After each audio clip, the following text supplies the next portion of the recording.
Hello and welcome to friendly study centre. তো আশা করি সকলেই ভালো আছো আর আমিও ভালো আছি। তো বন্ধুরা, আজকের থেকে আমরা শুরু করছি নাম্বার সিস্টেমের ক্লাস 1। এখান থেকেই আমাদের শুরু প্রশ্ন তৈরি করা। ঠিক আছে?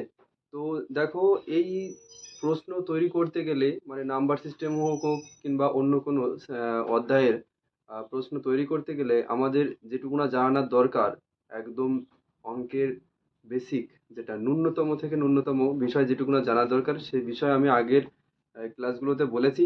তোমরা যদি কেউ সেই ক্লাসগুলো না দেখে থাকো তাহলে সেই ক্লাসগুলো আগে দেখো, দেখে তারপরে এই ক্লাসগুলো করো, তাহলে তোমাদের পক্ষে আরো সুবিধাজনক হবে।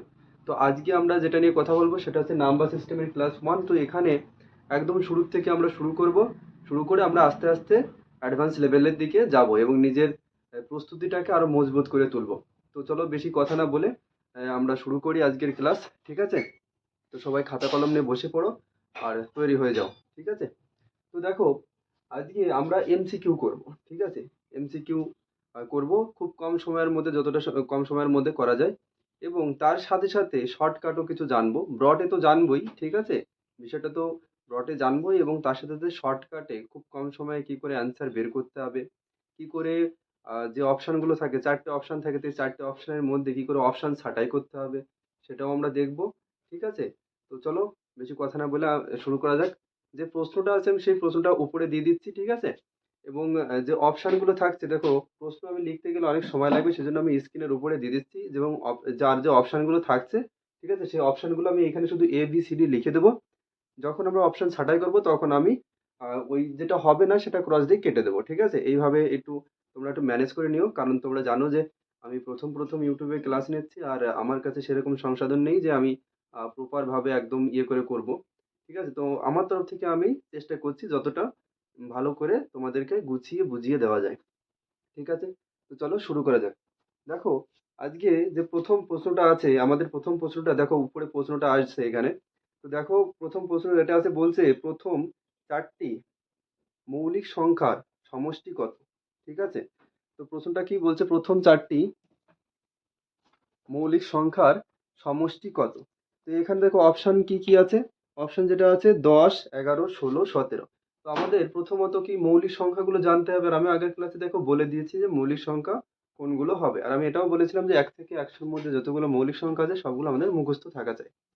ঠিক আছে? দেখো, মৌলিক সংখ্যা যেগুলো হচ্ছে সেগুলো হচ্ছে কি 2, 3, 5, 7, 11, 13, এরকম অনবরত আছে। তো আমাদের এতগুলো দিয়ে তো কোনো কাজ নেই। আমাদের কি বলেছে যে প্রথম প্রথম কয়টি, বলছে প্রথম 4টি মৌলিক সংখ্যা এর যোগফল। সমষ্টি মানে কি? সমষ্টি মানে যোগফল, মানে সবগুলো এক জায়গায় করে মোট যে মানটা হবে সেটা। ঠিক আছে? আচ্ছা, আরেকটা কথা বলি, যখনই প্রশ্ন তৈরি করো না কেন, আগে প্রশ্নটা ভালো করে পড়ো, পড়ে আগে প্রশ্নটা বোঝো, বুঝে নিয়ে তারপরে এখানটায় আগে ক্যালকুলেশন করো, তারপরে গিয়ে খাতা কলমে কাজ করো। ঠিক আছে? এবং উত্তর বের করো।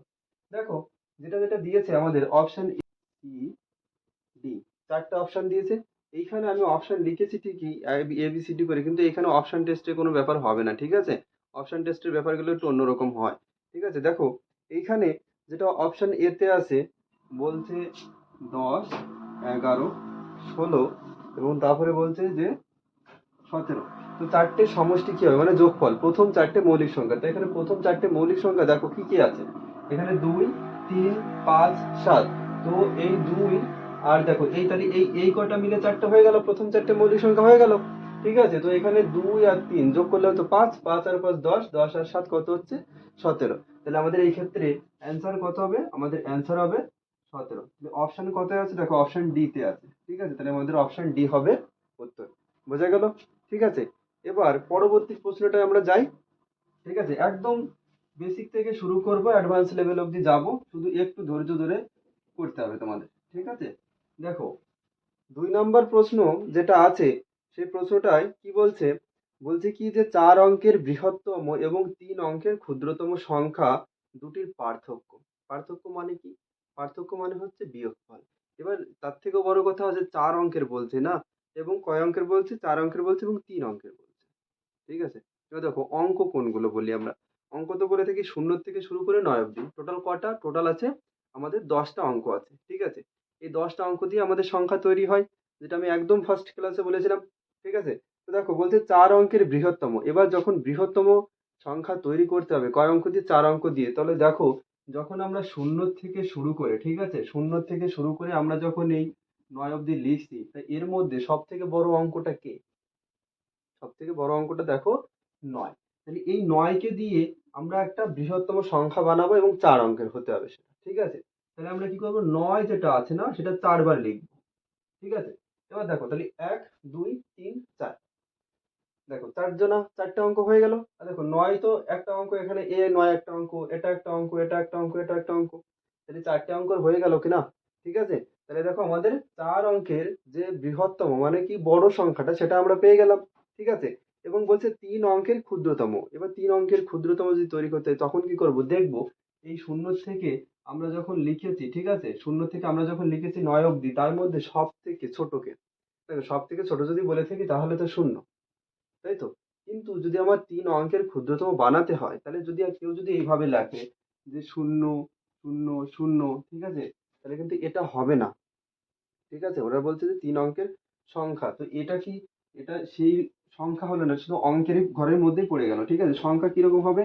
দেখো যখন ক্ষুদ্রতম বলছে তখন হবে কি, ফার্স্টে যতই শূন্য সবথেকে ছোট অঙ্ক হোক না কেন আমরা শূন্যকে নেব না। ঠিক আছে? 1 দিয়েই আমরা সবথেকে ক্ষুদ্রতম ছোট সংখ্যা আমরা পাবো। তো কি করবো? এবার 3 অঙ্কের হতে হবে, তাহলে প্রথমে 1 নিলাম, তারপরে দেখো দুটো যদি শূন্য নিয়ে নিই তাহলে কয় অঙ্কের হলো? দেখো 1 একটা অঙ্ক, এটা এটা একটা অঙ্ক, তাহলে 3টে মিলে 3 অঙ্কের ক্ষুদ্রতম সংখ্যা হয়ে গেল। তাহলে 3 অঙ্কের ক্ষুদ্রতম সংখ্যা কত হলো? আমাদের এটা হয়ে গেল। ঠিক আছে? এবার কি বলছে যে পার্থক্য। পার্থক্য মানে কি? বিয়োগফল। তো এবার আমরা কি করবো? এখানে বিয়োগ করবো। তাহলে বিয়োগ করলে দেখো এইটা হবে 9899। ঠিক আছে? তাহলে দেখো আমাদের উত্তর হবে কোনটা? এইটা। ঠিক আছে? এটা কত নম্বর অপশনে আছে? দেখো এটা আছে অপশন এ তে। তাহলে আমাদের অপশন এ হবে সঠিক উত্তর। ঠিক আছে? বুঝতে পেরেছি আশা করি। এবার দেখো তার পরবর্তী কোশ্চেন্সে যাই, কি বলে? পরবর্তী প্রশ্ন আমাদের যেটা আছে সেই প্রশ্নটা বলছে কি যে নিচের সংখ্যাগুলির মধ্যে মৌলিক সংখ্যা কোনটি? নিচের সংখ্যাগুলির মধ্যে মৌলিক সংখ্যা কোনটি? এবার দেখো এইখানটা আমরা অপশন টেস্ট করব। ঠিক আছে? ব্রডে তো জানবোই, সাথে আমরা অপশন টেস্টও করব। ঠিক আছে? অপশন যেগুলো দেওয়া আছে এ বি সি ডি, প্রথমটায় দেওয়া আছে কি 187। একটু তোমাদের সময় লাগবে। ঠিক আছে? কারণ দেখো আমি আগেই বললাম যে আমার কাছে সেরকম ভাবে কিছু নেই, তো একটু তো সময় লাগবে।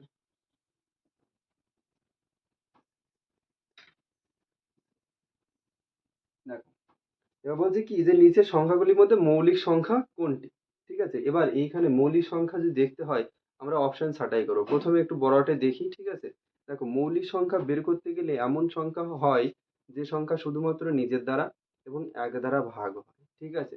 তাহলে প্রথমত এইখানে এইরকম ভাবে বের করতে গেলে আমাদের এই অপশন গুলোর মধ্যে থেকে, যেহেতু এখানে অন্য কোনো সংখ্যা দেয়নি, অপশন থেকে উত্তর বের করতে হবে। তো অপশন গুলোর থেকে সব থেকে বড় সংখ্যা কি আছে তাকে দেখবো। ঠিক আছে? দেখো সব থেকে বড় সংখ্যা আছে কি? 683। এটা হচ্ছে সব থেকে বড় সংখ্যা। তো এবার দেখবো যে কোন সংখ্যার বর্গ করলে, ঠিক আছে, দেখো কোন সংখ্যার বর্গ করলে এর ধারের কাছে যাবে। ঠিক আছে? যদি আমরা 26-এর বর্গ করি, দেখো যদি আমরা 26-এর বর্গ করি তাহলে হয় 673। ঠিক আছে? যদি আমরা 27-এর বর্গ করি, ঠিক আছে, তাহলে হবে আমাদের কত? 729। ঠিক আছে? 27-এর বর্গ করলে হচ্ছে 729, 26-এর বর্গ করলে হচ্ছে 676। দেখো এদের মধ্যে যেটা কম আছে সেটা নেব, বেশি নেব না। ঠিক আছে? যেটা কম আছে আমরা সেটা নেব, বেশিটা কিন্তু নেব না। তাহলে দেখো 683 সব থেকে বড় আছে। তার মধ্যে যদি আমরা বর্গ খুঁজি তাহলে ধারে ইসে, তাহলে দেখা যাচ্ছে কি 26-এর বর্গ করলে হচ্ছে 676। তাহলে দেখো এর থেকে এই 683 থেকে এটা তো কম। তাহলে আমরা কোনটা নেব? এই 26 নেব। ঠিক আছে? এবার ভাববো যে 26 পর্যন্ত, ঠিক আছে, 26 পর্যন্ত কোন কোন সংখ্যাগুলো মৌলিক সংখ্যা। বুঝে গেছে? তাহলে 26 পর্যন্ত কোন কোন সংখ্যাগুলো মৌলিক সংখ্যা একটু লিখি। দেখো 2 হচ্ছে, 3 5 7 11 13 14 19। দেখো এইগুলো হচ্ছে আমাদের মৌলিক সংখ্যা। ঠিক আছে? এই সবগুলো হচ্ছে কি 26-এর আগ পর্যন্ত যে মৌলিক সংখ্যাগুলো আছে আমি বললাম সেই মৌলিক সংখ্যার কথা। ঠিক আছে? এবার দেখো যেটা বলছে এই কি করব, এই মৌলিক সংখ্যাগুলো দিয়ে দেখবো এবার যে এই মৌলিক সংখ্যাগুলো দিয়ে এই সংখ্যাটা ভাগ যায় কিনা। ঠিক আছে, এই মৌলিক সংখ্যাটা ভাগ যায় কিনা। দেখো যদি আমরা এই অপশনগুলো দিয়ে দেখি তাহলে আমরা সেই ভাগের নিয়মটা অ্যাপ্লাই করব। ঠিক আছে, ভাগের নিয়ম যদি অ্যাপ্লাই করতে হয় তাহলে দেখো 2 দিয়ে ভাগের নিয়ম বলে কি যে শেষের অঙ্ক বা সংখ্যাটা জোড় সংখ্যা হতে হবে, কিন্তু এই সংখ্যাটা কি, এই সংখ্যাটা দেখো, এই সংখ্যাটা বিজোড় সংখ্যা, তাহলে 2 দিয়ে ভাগ হবে না। 3 দিয়ে যদি দেখতে যাই তাহলে অঙ্কগুলো যোগ করলে দেখো হবে না, 6 দিয়ে 3 ভাগ চলে যাবে, কেটে দিলাম, 3 দিয়ে 3 ভাগ গেল, কিন্তু 8 কে তো 3 দিয়ে ভাগ করতে পারছি না পুরো সম্পূর্ণভাবে, তাহলে 3 দিয়ে ভাগ হবে না, 5 দিয়ে ভাগ হবে না, কারণ কি এককের ঘরে 3 আছে, 0 কিংবা 5 নেই, হবে না। দেখো 7-এর ভাগের নিয়ম আগের দিন আমি বলিনি, আমি একটু ছোট্ট করে বলে দিচ্ছি। 7-এর ভাগের নিয়ম কি করতে হয়, যদি এরকম কোনো সংখ্যা থাকে, মনে করো যে 2, 7, 6, 5 আর 3, এরকম যদি কোনো সংখ্যা থাকে, ঠিক আছে, জোড়া বানাতে হয়। এই তিনটের দিয়ে একটা জোড়া আর এই তিনটের দিয়ে একটা জোড়া বানাতে হয়। ঠিক আছে, জোড়া বানানোর পরে এদের বিয়োগফল করতে হয়। কিরকম, যে এই 653 থেকে তোমার 27 বাদ যাবে। ঠিক আছে, বাদ দিলে কত হবে এদিকে, এটা হবে 600, কত হবে 626 হবে। ঠিক আছে, এবার দেখবো এই 626 সংখ্যাটা কি 7 দিয়ে ভাগ যায় কিনা।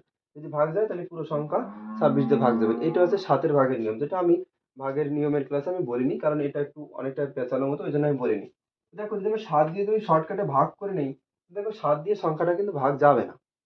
ঠিক আছে, কারণ দেখো 7 নং 63 আমি ধরে থাকি, 68 আছে, 68 আছে, আমি পাচ্ছি কত, 7 নং 63 বা 63, 7 নং যদি 63 পেয়ে থাকি তাহলে আমাদের এখানে 68 আছে, তাহলে আমার হাতে রয়ে যাবে কত, হাতে রয়ে যাবে 5। সেই 5 যদি ঠিক 3 এর আগে ধরা হয়, ঠিক আছে, এই যে সেই 5 যদি এখানে ধরা হয় তাহলে হচ্ছে 53। 53 কি 7 দিয়ে ভাগ যাচ্ছে কি, যাচ্ছে না, তাহলে আমাদের 7 দিয়ে দেখো ভাগ যাবে কি, যাবে না। ঠিক আছে, তাহলে 7 দিয়ে যদি না যায়, এবার দেখো 11 দিয়ে যদি ভাগ করা হয় তাহলে 6 11 66, তারপরে দেখো ওইদিকে 2 পড়ে থাকবে, 23 হচ্ছে, ভাগ যাবে না। 13 দিয়ে ভাগ দিয়ে দেখো, 13 দিয়ে কি ভাগ যাবে, দেখো 13 দিয়ে এখানে ভাগ দেখো যাবে না। তারপরে দেখো 17 দিয়ে কি ভাগ যাবে, 17 দিয়েও দেখো, যদি দেখো এভাবে তোমরা, 17 দিয়েও ভাগ যাবে না, 18, সরি 18 বলছি, 19 দিয়ে দেখো ভাগ যাবে না, 23 দিয়ে যদি ভাগ করতে হয় 23 দিয়েও ভাগ যাবে না। ঠিক আছে, তো কোনো সংখ্যা দিয়ে এই সংখ্যাটাকে ভাগ করা যাচ্ছে না। তার মানে আমাদের কি, আমাদের এটুকুনা পরিষ্কার হলো, আমাদের এটা হবে উত্তর, এই অপশন সি হবে উত্তর। এবার যদি বলো দাদা এটা কেন হবে না, এটা এই এ বি কিংবা ডি এর মধ্যে কেন উত্তর হলো না, দেখো কেন হবে না, যদি আমরা 11-র ভাগের নিয়মে অ্যাপ্লাই করি, দেখো এই সংখ্যাটা পুরোপুরি 11 দিয়ে ভাগ হয়ে যাবে। কারণ কি, 11 কে 11, এখানে 18 যদি আমি ধরে রাখি, 7 যদি মনে করি যে নেই, তাহলে 11 কে 11 হচ্ছে। হুম, 11 কে 11 যদি হয় তাহলে আমি পেয়ে যাবো কত, এখান থেকে 7 পেয়ে যাবো, সেই সাথে 7-এর আগে ধরলে কত হবে, 77 হবে, 7 11 77 কেটে গেল, তাহলে এই সংখ্যাটা তো হবে না, হবে না তো।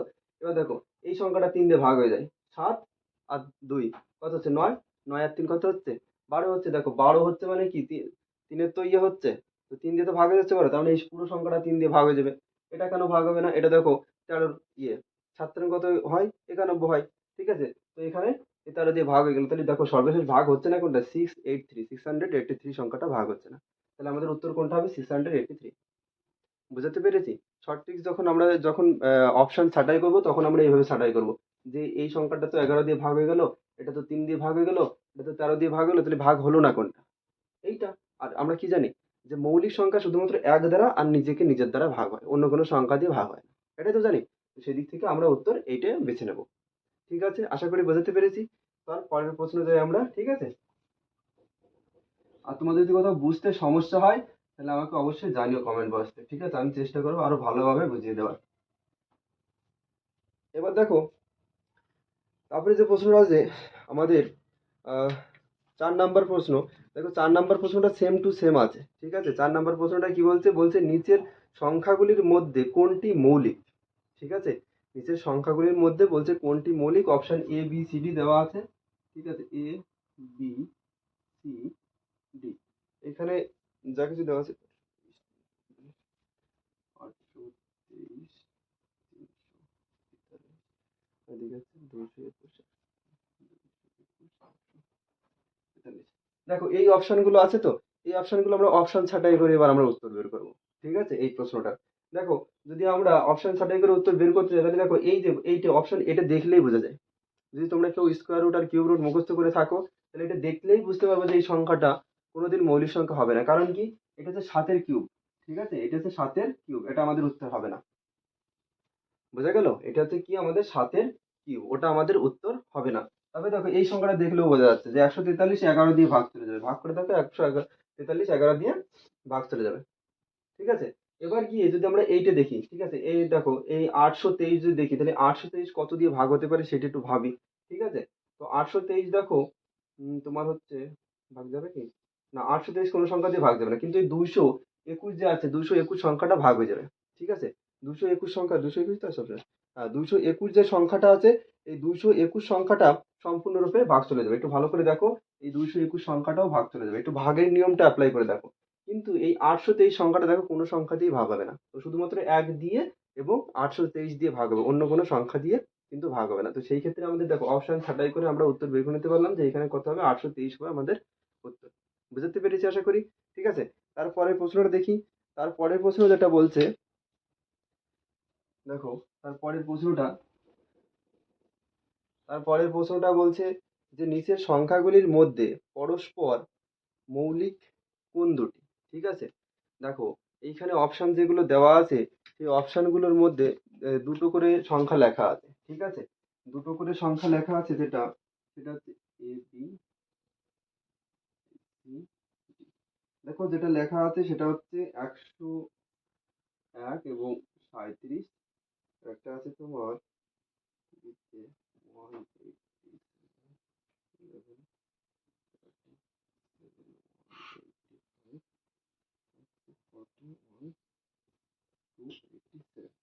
দেখো এইটা আছে তো, এইগুলো অপশানে আছে। এবার দেখো পরস্পর মৌলিক খুঁজতে গেলে কি করতে হয়, পরস্পর এখানে বলছে পরস্পর মৌলিক কোন দুটি সংখ্যা। ঠিক আছে, তো পরস্পর মৌলিক দেখতে গেলে আমাদের একটা জিনিস খেয়াল রাখতে হবে যে শুধু মৌলিক সংখ্যা হলেই হবে না। ঠিক আছে, তার মধ্যে একটা পার্থক্য আছে। এই দুটো সংখ্যা যেহেতু এখানে দেওয়া আছে, তার মানে এটা তোমাকে খেয়াল রাখতে হবে যখন আমি দুটোর, ঠিক আছে, ইয়ে করব, গসাগু করব, তখন আমার এক আসা চাই। ঠিক আছে, যদি দুটোর গসাগু করলে যদি এক হয়, ঠিক আছে, গসাগুর কথা বলছি কিন্তু আমি, এই সিএফ যেটা, ঠিক আছে, সেটা যদি এক হয়, গসাগু যদি এক হয়, তাহলে তারা পরস্পর মৌলিক হবে, নয়তোবা মৌলিক তারা কোনো মতেই হবে না। ঠিক আছে, তো দেখা যাক আমরা এক এক করে চেক করি যে পরস্পর মৌলিক হয় কোনটা। ঠিক আছে, ছোট্টর মধ্যে করে নিই। দেখো যদি অপশন এ নিই, ঠিক আছে, এখানে দেখলেই বোঝা যাচ্ছে, আমি কিন্তু দেখলেই বুঝতে পারবো যে এটা হচ্ছে 101 আর 37 হবে আমাদের উত্তর। ঠিক আছে, কারণ এদের গসাগু যেটা হবে সেটা এক হবে। গসাগুর ক্লাস যারা দেখোনি তারা আগের ক্লাসটা একটু ভালো করে দেখে নাও, অনায়াসে বুঝতে পারবে যে গসাগু কি হবে কি হবে না। ঠিক আছে, দেখো আমি অপশন বি যদি নিই, ঠিক আছে, অপশন বি যেটা আছে 187 আর এদিকে আছে 11। যদি আমি এদের গসাগু বের করি, যে 11 দিয়ে ভাগ করি, দেখো 11 দিয়ে এটা ভাগ হয়ে যাবে। ঠিক আছে, 11 দিয়ে এটা 17 বারে ভাগ হয়ে যাবে, এই 187 17 বারে ভাগ হবে। আর 11 দিয়ে 11 ভাগ করলে কত হচ্ছে, এই হয়ে যাচ্ছে। ঠিক আছে, তাহলে দেখো এইখানে আবার এর ক্ষেত্রে যদি 1 দিয়ে ভাগ করতে পারছি না, 17 কে 17 আর 1, এটা করলেও হয় না করলেও হয়। আমি তো বলবো করো না, সময় বাঁচাও পরীক্ষায়। ঠিক আছে, তাহলে দেখো এইখানে এদের গসাগু কত হচ্ছে, এদের গসাগু মানে এইচসিএফ যেটা হচ্ছে, ঠিক আছে, এইচসিএফ হচ্ছে 11। এক কি হচ্ছে, এক তো হচ্ছে না, তাহলে আমাদের অপশন বি হবে না।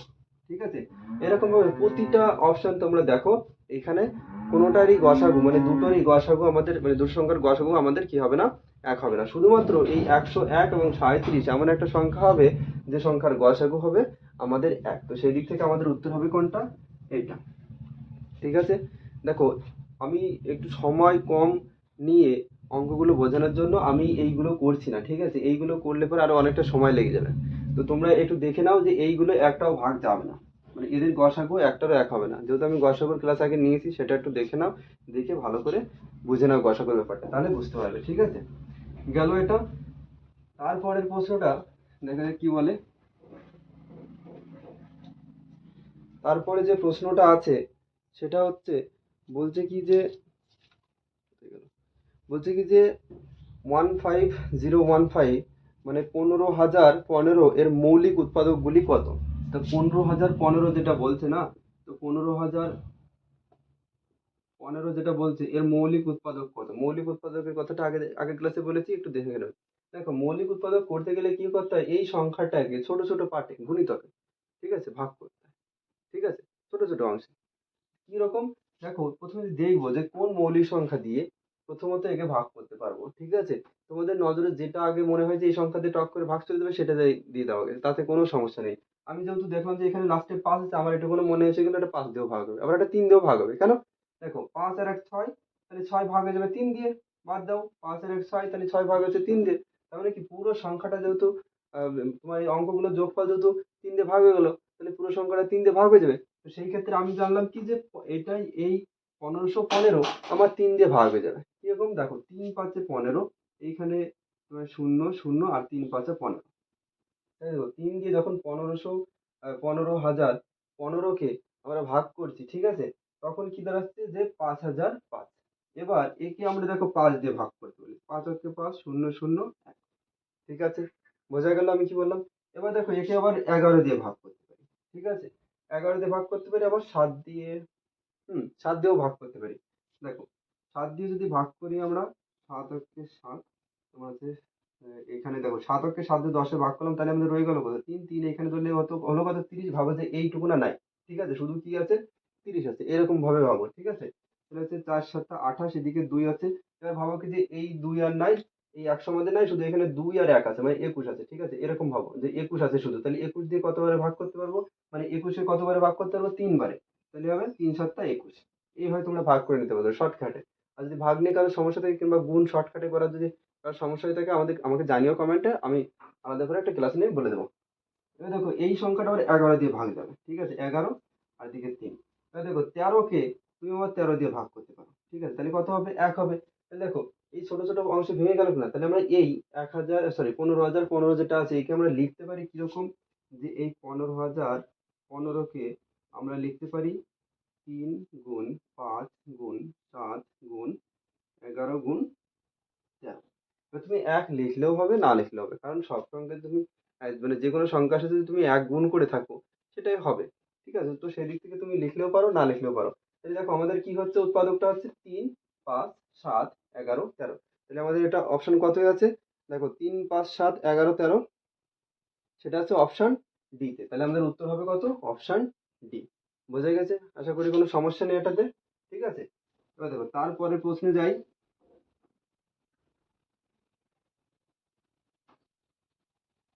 তারপরের প্রশ্ন যেটা আছে সেটা কি বলছে দেখো, বলছে কি যে উম, হয়ে গেল, বলছে এ বি সি, তারপরে দেখো ডট ডট দেওয়া আছে, তারপরে এক্স ওয়াই জেড, বলছে 26টি স্বাভাবিক সংখ্যা হলে, বলছে এক্স মাইনাস এ, তারপরে ইনটু আছে ওখানে, হ্যাঁ, দেখো যেখানে এরকম ভাবে লেখা আছে না যে এক্স মাইনাস এ ব্র্যাকেট দেওয়া, তারপরে দেখো আবার এক্স মাইনাস বি এরকম লেখা আছে, তার মানে এই দুইজনের মাঝে এখানে গুণ চিহ্ন আছে কিন্তু, ঠিক আছে, এখানে কি আছে, এখানে কিন্তু গুণ চিহ্ন আছে, এটা খেয়াল রাখতে হবে, হ্যাঁ।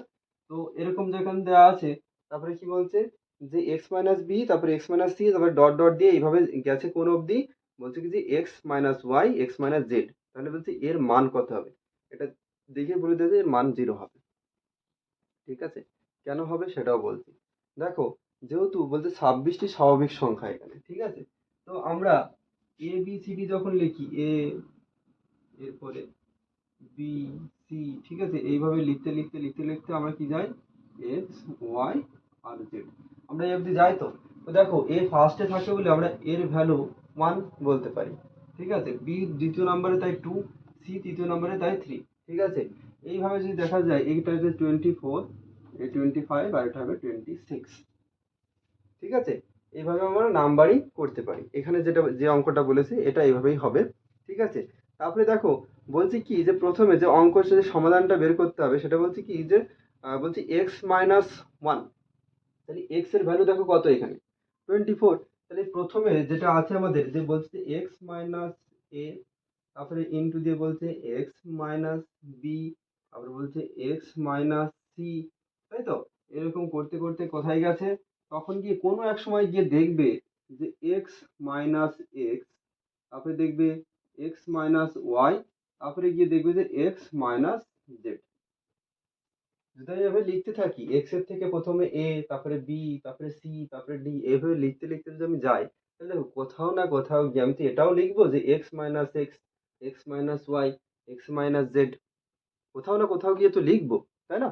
কিন্তু কোথাও না কোথাও গিয়ে যদি লিখে থাকি, আর এরা যদি সবাই যদি গুণে থাকে, দেখো এদের মাঝে কোনো চিহ্ন নেই, মানে এরা কিসে আছে, এরা সবাই কিন্তু গুণের অবস্থায় আছে, ঠিক আছে, এরা সবাই গুণের অবস্থায় আছে, ঠিক আছে।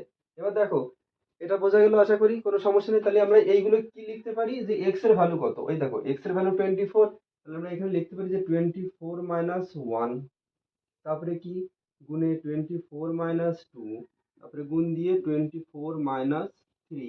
এইভাবে লিখতে লিখতে আমরা কোথাও না কোথাও গিয়ে তো এই যে যখন এক্স মাইনাস এক্সের এইখানে আসবো, তখন তো এটা লিখবো যে 24 - 24 তারপরে ইন্টু 24 - কত এদিকে 25, তারপরে কি আবার কি লিখবো যে 24 - 26 লিখবো তো।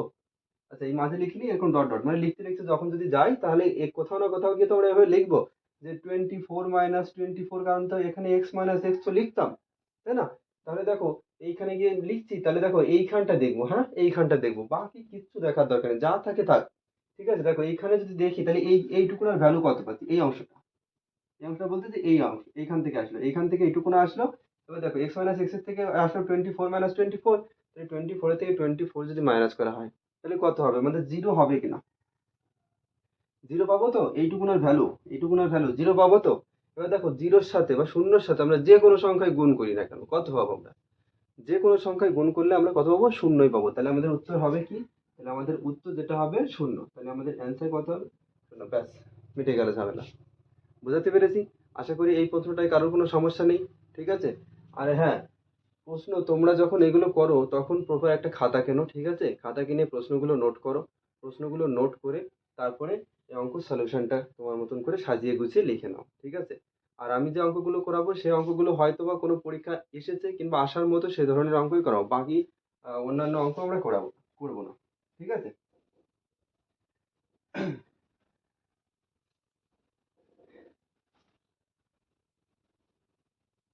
তারপরে দেখো, তারপরে যে প্রশ্নটা আছে সেই প্রশ্নটা কি বলছে, সে প্রশ্নটা বলছে কি 3254,710 এই সংখ্যাটিতে 5-এর স্থানীয় মান বা প্লেস ভ্যালু, ঠিক আছে, 5-এর স্থানীয় মান বা প্লেস ভ্যালু কত আছে,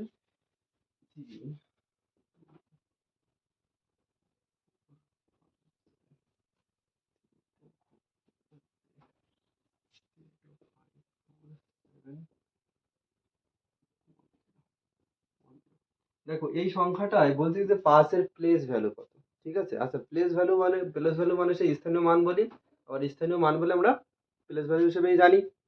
তো দেখবো 5 কোথায় আছে, প্লেস ভ্যালু করে আছে, ফেস ভ্যালু না। দেখো ফেস ভ্যালু আর প্লেস ভ্যালু দুটো সম্পূর্ণ আলাদা, ঠিক আছে। প্লেস ভ্যালু মানে হচ্ছে স্থানীয় মান, আর ফেস ভ্যালু মানে হচ্ছে প্রকৃত মান, ঠিক আছে। তো প্রথমে এইখানে আমরা 5কে একটু দেখি 5 কোথায় আছে। দেখো 5 দেখো এইখানটায় আছে, ঠিক আছে, 5 এইখানটায় আছে, তাহলে আমরা এখান থেকে 5 তুলে নেব। যখন আমরা প্লেস ভ্যালু বা স্থানীয় মানের কথা বলবো, 5টা তুলে নিলাম, তুলে নেওয়ার পরে তারপরে দেখবো 5-এর পরে কয়টা অঙ্ক আছে। দেখো 5-এর পরে এখানে 4 7 1 0, কটা অঙ্ক আছে, 4টে অঙ্ক আছে তো, তাহলে এখানে আমরা কয়টা শূন্য দেবো, এখানে আমরা 4টে শূন্য দেবো, তাহলে আমাদের উত্তর আমরা পেয়ে যাবো। তাহলে এখানে উত্তর হবে কোনটা, উত্তর হবে আমাদের অপশন সি, ঠিক আছে, এইটা হবে আমাদের উত্তর, অপশন সি হবে আমাদের উত্তর। বোঝা গেল? যদি এই জায়গাটা বলতো যে প্লেস ভ্যালু না ফেস ভ্যালু বের করো, 5-এর ফেস ভ্যালু, তাহলে আমাদের 5-এর ফেস ভ্যালু শুধু 5 উত্তর হতো। যদি ফেস ভ্যালুর কথা বলতো তাহলে শুধুমাত্র 5 উত্তর হতো, কিন্তু এখানে প্লেস ভ্যালু স্থানীয় মানের কথা বলেছে, তাই 5-এর যে প্লেস ভ্যালু হবে সেটা হবে কি 5,000, সরি 50,000, ঠিক আছে। বোঝা গেল আমি কি বললাম? চলো ঠিক আছে, তারপরে দেখি তারপরের প্রশ্নটা কি আছে। তারপরের প্রশ্নটা বলছে কি যে 45892 45892 বলছে এই সংখ্যাটিতে 8 এর ফেজ ভ্যালু কত, ঠিক আছে। তাই ফেজ ভ্যালু মানে কি বলেছিলাম, ফেজ ভ্যালু মানে হচ্ছে যেটা তার প্রকৃত মান সেটাই হবে আমাদের কি ফেজ ভ্যালু হবে, তাই তো। তাহলে এখানে কার কথা বলছে, 8-এর কথা বলছে। তাহলে দেখো 8 কোথায় আছে, 8 এইখানটা আছে তো, এই যে 8 এখানটা আছে তো, তাহলে 8-এর যে ফেজ ভ্যালু হবে 8ই হবে, আমাদের উত্তর হবে তাহলে কত, 8। বোঝা গেছে? আশা করি এটা নিয়ে কোনো সমস্যা নেই। তারপরে দেখো যেটা আছে সেটা হচ্ছে আমাদের প্রশ্ন যেটা বলছে 503535। দেখো কি প্রশ্নটা বলছে, 503535 বলছে এই 503535 সংখ্যাটিতে 3 এর প্লেস ভ্যালুর যোগফল কত, কি বলছে প্লেস ভ্যালুর যোগফল কত। এবার দেখো আগের প্রশ্নটা মানে যেটা প্লেস ভ্যালু আগে বের করলাম একটা স্থানীয় মান, সেটার ক্ষেত্রে শুধু 5 একটাই ছিল, কিন্তু এখানে দেখো 5 তিনের কথা বলতে 3 আছে কবার, দুবার আছে তো। তাহলে আমরা কি করব, এই এক একটা করে আগে প্লেস ভ্যালু বা স্থানীয় মান আমরা বের করব, ঠিক আছে। তো প্রথমে এইটার বের করি। যদি এটার যদি আমরা প্লেস ভ্যালু পিভি ইকুয়াল হচ্ছে প্লেস ভ্যালু, ঠিক আছে, আমি শর্টকাটে লিখছি পিভি প্লেস ভ্যালু। তো যদি এই তিনের প্লেস ভ্যালু বের করি তাহলে আমরা প্রথমে তো তিন লিখবো, তারপরে দেখো কয়টা অঙ্ক আছে, তাহলে একটা দুটো তিনটা অঙ্ক আছে, তো শূন্য দেবো কয়টা, একটা দুটো তিনটে, ঠিক আছে। তাহলে এইখান থেকে পেয়ে গেলাম। এবার এই তিনের যদি আমরা প্লেস ভ্যালু খুঁজি, ঠিক আছে, পিভি প্লেস ভ্যালু যদি আমরা খুঁজি তাহলে কত হবে, প্রথমে তো তিন লিখবো, তারপরে একটা অঙ্ক আছে আমরা একটা শূন্য দিয়ে দেবো, ঠিক আছে। তাহলে আমার এখান থেকে বেরিয়ে গেল। তাহলে দেখো তিন দুটো জায়গা আছে, দুটো জায়গা থেকে আমরা কি করলাম, আমরা দেখো প্লেস ভ্যালু যেটা আছে সেটা বের করে নিয়েছি, ঠিক আছে। বের করার পরে এবার কি বলছে, বলছে সমষ্টি কত, সমষ্টি মানে কি, যোগফল। তাহলে আমরা করব কি যোগ, ঠিক আছে, এইটার সাথে এই 3000-এর সাথে 30 যোগ করব, ঠিক আছে। তাহলে 3000-এর সাথে 30 যোগ করলে হবে কত, 3030 আমাদের উত্তর হবে। তাহলে আমাদের অ্যান্সার হবে এটা, যেটা অপশন কততে আছে, অপশন আছে দেখো সি তে। আশা করি বোঝাতে পেরেছি, কারো কোনো সমস্যা নেই, ঠিক আছে। এবার দেখো তারপরে কি আছে আমাদের, যেটা অঙ্কটা আছে, তারপরে অঙ্কটা বলছে কি, যে বলছে 3 দিয়ে শুরু ও 5 দিয়ে শেষ, হ্যাঁ, বলছে 3 দিয়ে শুরু এবং 5 দিয়ে শেষ এমন, বলছে এমন 5 অঙ্কের ক্ষুদ্রতম সংখ্যা, এমন 5 অঙ্কের ক্ষুদ্রতম সংখ্যা কোনটি, ঠিক আছে। বলছে 3 দিয়ে শুরু হতে হবে, 5 অঙ্কের হতে হবে আবার, ঠিক আছে। তাহলে দেখা যাক কিরকম ভাবে তৈরি করতে হবে। দেখো যেটা বলেছে, বলছে যে 3 দিয়ে শুরু হতে হবে, 5 দিয়ে শেষ হতে হবে। যে অঙ্কটাই তৈরি করি না কেন আমি, যে সংখ্যাটা তৈরি করি না কেন আমি, সেটা হচ্ছে 3 দিয়ে শুরু হতে 5 দিয়ে শেষ এমন কয় অঙ্কের, 5 অঙ্কের ক্ষুদ্রতম সংখ্যা। তাহলে 3 দিয়ে যেহেতু শুরু, তাহলে আমি 3 আগের দিলাম, ঠিক আছে। তাহলে 5 অঙ্কের যে সংখ্যাটা আমরা তৈরি করবো, 3 দিয়ে শুরু করতে বলেছে, তাহলে 3 আমি প্রথমে দিয়ে দিলাম, ঠিক আছে। এবং বলছে 5 দিয়ে শেষ হতে হবে, আবার সব থেকে কি হতে হবে, সব থেকে ছোট হতে হবে। তো সেটা যদি হতে হয় তাহলে দেখো এখানে একটা অঙ্ক হয়ে গেল, আমি আর একটা যদি শূন্য দিয়ে দিই, ঠিক আছে, তাহলে আরেকটা অঙ্ক, দুটো অঙ্ক, তিনটে, চারটে। এবার দেখো এখানে যদি 5 দিই তাহলে 5টা অঙ্ক হয়ে গেল। তাহলে দেখো এখানে 3 দিয়ে শুরু করতে বলেছিল, 3 দিয়ে শুরু করলাম, তিনটে প্রশ্ন আমরা দিয়ে দিলাম, তিনটে শূন্য আমরা দিয়ে দিলাম, তাহলে কি হলো, ছোট যে ভ্যালুটা পাবো সেটা পেয়ে যাবো। যদি আমি এখানে এক দিই, দেখো যদি আমি এক কোথাও না কোথাও যদি এক দিই তাহলে বেশি হয়ে যাবে।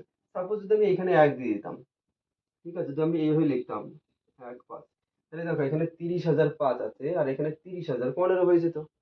ছোট কি হতো, ছোট তো হতো না, তাহলে আমাদের ছোট চাইছে। ওই কারণে আমরা কি করলাম, যে 3 দিয়েই শুরু করলাম প্রশ্ন অনুযায়ী যেটা বলছে, তারপরে তিনটে অঙ্ক পরপর শূন্য দিয়ে দিলাম, তারপরে কি করলাম 5 দিয়ে শেষ করে দিলাম। তাহলে আমাদের 5 অঙ্কের হয়ে গেল, 3 দিয়ে শুরু হয়ে গেল এবং 5 দিয়ে শেষ হয়ে গেল, এমন একটা সংখ্যা, এমন একটা ছোট্ট সংখ্যা আমরা পেয়ে গেলাম, ঠিক আছে। তাহলে আমাদের এই ক্ষেত্রে উত্তর কত হবে, অপশন হবে সি আমাদের উত্তর। আশা করি এটা নিয়ে কোনো সমস্যা নেই, ঠিক আছে, অপশন সি যেটা আছে সেটা উত্তর হয়ে যাবে, ঠিক আছে। এবার দেখো তারপরে যে প্রশ্নটা আছে সেই প্রশ্নটা কি বলছে, বলছে 2 4 0 7 অঙ্কগুলি ব্যবহার করে 4 অঙ্কের ক্ষুদ্রতম সংখ্যা কত হবে। দেখো 4 অঙ্কের ক্ষুদ্রতম সংখ্যার কথা বলতে, কত কত ব্যবহার করে, 2 4 0 7 এগুলো ব্যবহার করে 4 অঙ্কের একটা ক্ষুদ্রতম সংখ্যা তৈরি করতে হবে, ঠিক আছে। একদমই ছোট অঙ্ক, ঠিক আছে। তাহলে দেখো যদি ক্ষুদ্রতম বানাতে হয় 4 অঙ্কের, ঠিক আছে, যদি আমি এখানে তাহলে আমরা দেখবো সব থেকে ছোট কে আছে, তো সব থেকে ছোট যদি দেখি শূন্য আছে, তা শূন্য যদি আমি সংখ্যা তৈরি করি, ঠিক আছে, তাহলে এইটাকে আমরা কি বলবো, 0,000 বলবো কি, না 247 বলবো, কোনটা বলবো, 247 বলবো, 247 বলবো। কিন্তু 4 অঙ্ক তো বলতে পারছি না তখন। তাহলে এই শূন্য দেখো, বাইরে শূন্য থাকা আর না থাকা সমান কথা, এই জন্য যদি কেউ যদি এটা বাদ দিয়ে দেয় তখন কিন্তু সঠিক সঠিক যেটা হবে সেটা কিন্তু এটা হয়ে যাবে, ঠিক আছে, 247 বেরোবে আমাদের। কিন্তু আমাদের 4 অঙ্কের বলেছে না, তাহলে এটা তো 3 অঙ্কের হয়ে গেল, বাইরে শূন্য তো কোনো ভ্যালু থাকছে না, তাহলে এটা 3 অঙ্কের হয়ে গেলো, কিন্তু আমাদের বলছে 4 অঙ্কের হতে হবে। তাহলে আমরা কি করবো, প্রথমত শূন্য বাদে সব থেকে ছোট যা আছে তাকে লিখবো, ঠিক আছে। শূন্য বাদে দেখো ছোট সব থেকে কে আছে, 2 আছে। তারপরে গিয়ে এবার এর পরের থেকে আমরা ছোটর থেকে বড়র দিকে আস্তে আস্তে যাব, ঠিক আছে। তাহলে আমাদের সব থেকে যে ছোট সংখ্যা সেটা বেরিয়ে যাবে, কোন অঙ্কগুলো ব্যবহার করে, এই অঙ্কগুলো ব্যবহার করে। তাহলে প্রথমে 2 লিখলাম, তারপরে 0, তারপরে 4, তারপরে 7, দেখো আমাদের উত্তর হয়ে গেল, ঠিক আছে। তাহলে 2 0 4 7 আমাদের উত্তর হয়ে গেল, বোঝা গেছে। আর এটা কতই আছে, অপশন এতে আছে, ঠিক আছে। তাহলে অপশন এ হবে আমাদের উত্তর। দেখো তার পরের প্রশ্নটা কি বলছে, বলছে পি ও কিউ এর এমন দুটি ধনাত্মক পূর্ণ সংখ্যা যাতে, বলছে পি কিউ ইকুয়াল 64 নিম্নলিখিত কোনটি পি প্লাস কিউ এর মান হতে পারে না, ঠিক আছে। দেখো এখানে যেটা 60 পি এবং কিউ সমান সমান কত হচ্ছে 64। ঠিক আছে। আর বলছে ধনাত্মক, ধনাত্মক কোনটা হবে? যে সংখ্যার আগে প্লাস চিহ্ন থাকবে সেই সংখ্যাই ধনাত্মক হবে। যদি প্লাস চিহ্ন না থেকে মাইনাস চিহ্ন থাকে তাহলে সেই সংখ্যা ধনাত্মক হবে না। যদি এখানে -24 লিখতাম তাহলে এটা হতো ঋণাত্মক। ঋণাত্মক মানে কি? বিয়োগ। ধনাত্মক মানে কি? যোগ। যদি পরিষ্কার কথায় বলি তাহলে এটা। ঠিক আছে। তো এখানে PQ64 আছে না, তাহলে দেখো এখানে কি অবস্থায় আছে বলতে পারবে? দেখো গুণ অবস্থায় আছে, P ইন্টু কিউ ইকুয়াল 64, এটা আছে। ঠিক আছে। এবার এই অঙ্কটার ক্ষেত্রে আমাদের এই সংখ্যাটা 64 সংখ্যাটাকে ভাঙতে হবে। ঠিক আছে, উৎপাদকে ভাঙতে হবে। তাহলে যদি উৎপাদকে আমরা ভাঙি, দেখো কি হয়। ঠিক আছে, উৎপাদকে যদি আমরা ভেঙে থাকি 64, ঠিক আছে, এখন যেহেতু আমরা শুরুতে করছি, আমরা এভাবে ভেঙে ভেঙে করবো। পরবর্তীতে যখন বুঝতে পারবে না, অঙ্ক বারবার প্র্যাকটিস করবে, তখন কি আর এরকম ভেঙে ভেঙে লেখা লাগবে না। তখন তোমরা নিজেরাই বলতে পারবে যে 8 8 64 হয়, 64 64, এরকম নিজেরাই করে নিতে পারবে। তো আমরা প্রথমে একটু ভেঙে ভেঙে করি, তাহলে 2 দিয়ে 32, 2 দিয়ে 16, 2 দিয়ে 8, 2, 4, 2, 2, 2 দিয়ে 1। ঠিক আছে, তো 64 কে ভাঙলে আমরা এইগুলো পাই। এবার আমরা কি করব, যে গুণিতকে আমরা লিখবো। ঠিক আছে, গুণিতকে কি, যে কি হবে দেখো, প্রথমে এই দুটো নিয়ে আমরা পি ধরবো। ঠিক আছে, তারপরে প্রথম দুটো নিয়ে প্রথমে পি ধরলাম, তারপরে তিনটে নিয়ে পি ধরবো, তারপরে চারটে নিয়ে পি ধরবো, তারপরে পাঁচটা নিয়ে পি ধরবো। ঠিক আছে, এইভাবে ধরবো। তাই যদি ধরতে পারি তবে আমাদের অঙ্কটা আরো সুবিধা হয়ে যাবে। ঠিক আছে। আচ্ছা, দেখো তাহলে যে প্রথম দুটো নিই, তাহলে 2 দুগুণ 4, তাহলে পি সমান সমান আমরা লিখতে পারি 4। আর দেখো, তারপরে 2 দুগুণ 4, 4 দুগুণ 8, 8 দুগুণ 16, 16 অক্ষে 16, তাহলে গুণ 16। দেখো, তাহলে পি আমাদের যদি আমরা এখানে 4 ধরি, ঠিক আছে, কিউ আমরা কত ধরতে পারি? কিউ আমরা 16 ধরে নিলাম। ঠিক আছে, বোঝা গেছে এইখানে এই অংশটা। তারপরে দেখো, আবার সেই পি কিউ যদি ধরে নিই আমরা, দেখো পি বরাবর এবার যদি তিনটে নিই, তাহলে 2 দুগুণ 4, 4 দুগুণ কত হচ্ছে 8, তাহলে পি বরাবর আমরা 8 ধরে নিলাম। ঠিক আছে, আর এখানে দেখো 2 দুগুণ 4, 4 দুগুণ 8, 8 অক্ষে 8, এখানে আমরা 8 ধরে নিলাম। ঠিক আছে, এই আরেকটা গেল। আরেকটা কি নিতে পারি? পি ইন্টু কিউ সমান সমান, দেখো কি নিতে পারি, এবার তিনটে নিয়েছিলাম, এবার চারটে নেবো পি এর ক্ষেত্রে। হ্যাঁ, তাহলে দেখো প্রথমে পি 4 হলো, তারপরে 8 হলো, এবার দেখো দেখো কত হয়। দেখো 2 দুগুণ 4, 4 দুগুণ 8, 8 দুগুণ 16, তাহলে 16 নিতে পারি। পি সমান সমান 16 ইন্টু, আর এদিকে এই দুটো রয়ে গেল, তাহলে 2 দুগুণ 4, 4 একে 4, তাহলে কিউ সমান সমান আমরা 4 ধরতে পারি। ঠিক আছে, এটা গেল। এবার পাঁচটাই নেবো। ঠিক আছে, দেখো এটা করলে 2 দুগুণ 4, 4 দুগুণ 8, 8 দুগুণ 16, 16 দুগুণ 32, 32 দুগুণ কত 64। ঠিক আছে, তাহলে এটা গেল। এবার আরেকটা কি নিতে পারি, যে পি ইন্টু কিউ তোমার হচ্ছে 64, আর ইন্টু এই যে কিউ সমান সমান 1। ঠিক আছে, এই কয়টা অংশ আমরা ভেঙে লিখতে পারি। এই 64 সংখ্যাটাকে এই কয়টা অংশে ভেঙে লিখতে পারি। এবার দেখবো যে অপশনগুলো আছে তার মধ্যে যোগফল হবে না কোনটি। তাহলে দেখো, এই যদি কিউ যদি আমরা 4 ধরি, পি যদি আমরা 16 ধরি, তাহলে এই দুটো যোগ করলে কত হচ্ছে? এই দুটো যোগ করলে 20 হচ্ছে। 20 তো অপশনে আছে, তাহলে আমাদের এটা উত্তর দিতে পারবো না, কারণ বলছে যোগ করলে হবে না কোনটা, তাহলে এটা আমাদের উত্তর হবে না। দেখো 8 আর 8 যোগ করলে কত হবে? 16 হবে, তাহলে এটাও আমাদের উত্তর হবে না। যদি 16 আর 4 যোগ করি তাহলে কত হবে? 20 হবে, তাহলে এটাও আমাদের উত্তর হবে না। আর যেখানে 64 আর 1 যদি আমরা যোগ করি 65 হবে, তাহলে এটাও আমাদের উত্তর হবে না। তাহলে আমাদের উত্তর কোনটা হবে? দেখো লাস্ট পড়ে রয়েছে 35। ঠিক আছে, অপশন সি। তাহলে আমাদের উত্তর হবে কি? Option c. বুঝে গেছে? আশা করি কারো কোনো সমস্যা হবে না এইটুকু না করতে। ঠিক আছে, আচ্ছা চলো আজকে এই পর্যন্তই রাখছি। ঠিক আছে, তো পরবর্তী ক্লাসে আবার দেখা হবে। আমরা এরকম ধীরে ধীরে আস্তে আস্তে আমরা সামনে এগোবো, এবং চেষ্টা করব জিনিসটাকে ভালো করে বুঝে বাড়িতে প্র্যাকটিস করার। আর এটা বাড়িতে প্র্যাকটিস না করলে কিন্তু হবে না। আর আমি বারবার বলি, যখনই অঙ্ক করো তখন আগে ভালো করে পড়ো, পড়ে আগে বুঝে নাও, বুঝে তারপরে খাতা কলমে হাত দাও। ঠিক আছে, অঙ্ক পড়তে না জানলে কিন্তু অঙ্কের উত্তর বের করা যায় না। অঙ্কের প্রথম নিয়ম কি বলে, যে আগে ঠান্ডা মাথায় পড়তে হবে, আর সব থেকে বড় কথা, মাথা ঠান্ডা রাখতে হবে। ঠিক আছে, দুটো চারটে অঙ্ক করলাম তাহলে মাথা গরম হয়ে গেলো, হবে না, কোনো দিন অঙ্ক হবে না। অঙ্ক করতে হলে প্রথম নিয়ম কি বলে, মাথা ঠান্ডা করো, ভালো করে অঙ্ক পড়ো। ঠিক আছে, তার দিকে লক্ষ্য করো, দেখবে ঠিক উত্তর বের করার কোনো না কোনো রাস্তা একটা বেরিয়ে যাবে। তো সবাই ভালো থেকো, সুস্থ থেকো। আর তোমার যদি ভালো লাগে তাহলে আমার চ্যানেলটিকে সাবস্ক্রাইব করো, এবং বন্ধুদের মাঝে শেয়ার করতে চাও শেয়ার করে দিও। আর আমি যে ক্লাসগুলো বর্তমানে এসেছি, সব থেকে বেটার কাদের জন্য জানো? যারা সবেমাত্র পরীক্ষার জন্য প্রস্তুতি নেবে, এখনো প্রস্তুতি নিইনি, সবেমাত্র শুরু করবে, তাদের জন্য আমার ক্লাসটা সব থেকে বেস্ট হবে। আমি যেরকম ভাবে খুলে মেলে বলবো, এরকম ভাবে কোথাও পাবে না। ঠিক আছে, তবে আমি আমার তরফ থেকে সম্পূর্ণ চেষ্টা করব, যতটা আমি করে পারি। ঠিক আছে, তো সবাই ভালো থেকো।